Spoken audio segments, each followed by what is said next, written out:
Herzlich willkommen zu unserem Nefertiti Cross Visit hier in York im Alten Land. Wir sind hier auf dem Betrieb von Clemens Köster und schauen uns hier verschiedene Maßnahmen zur Steigerung der Biodiversität in ökologischen Obstanlagen an.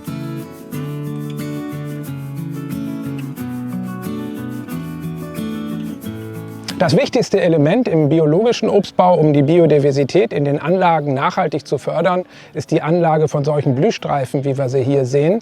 Wir haben hier 32 verschiedene Arten, die eigentlich rund um das Jahr den botanischen Aspekt sehr, sehr deutlich erweitern. Das Anlegen von Blühstreifen in der Fahrgasse ist meiner Erfahrung nach in Junganlagen und Neupflanzungen eigentlich relativ einfach. Wir haben bei unserer Saatmaschine den Mittelkasten abgetrennt und können da separat das Blühstreifensaatgut eindrillen. Und mit dem Humusmulcher, der den Blühstreifen extra nur schröpft oder gar nicht mäht, ist auch die Pflege über die ersten Jahre eigentlich problemlos.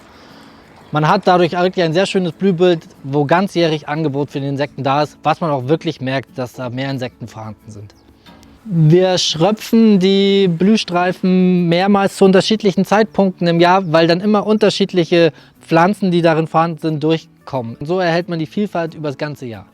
Ebenfalls zu beachten ist, dass man rechts und links mit Spezialgeräten also durchaus den Fahrstreifen weiterpflegt, um eine tragfähige Grasnarbe zu erzeugen und um dann auch die notwendigen Arbeiten, wie zum Beispiel Pflanzenschutz im Frühjahr, sicher durchführen zu können.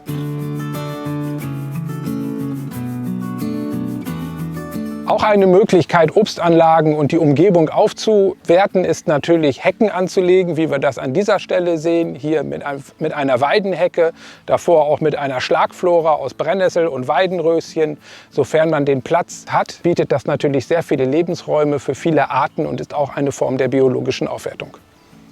Für uns haben Hecken vor allem zwei praktische Vorteile. Der erste ist, in hohen Bäumen, da nisten Greifvögel, die fressen wiederum die Mäuse, was wiederum die Baumgesundheit in den Anlagen erhöht.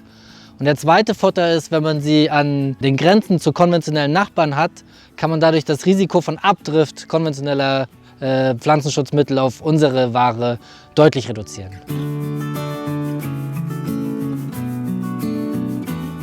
Hier ein weiteres Beispiel für eine ökologische Aufwertung.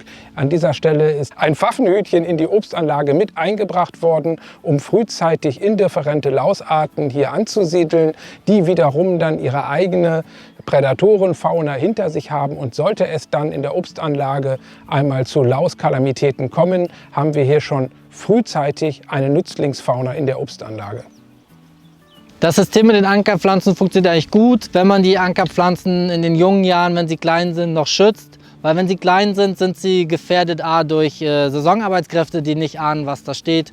Rehe, die da gerne rangehen, weil was Neues da ist. Oder halt auch bei der Beikrautregulierung, dass die mit abgemäht werden. Zu positiven Effekten, die durch die Ankerpflanzen zum Beispiel auf Läusepopulationen entstehen, kann ich selber noch keine direkten Aussagen treffen. Was mir aber auffällt, ist, dass da durchaus mehr Insekten drauf sitzen.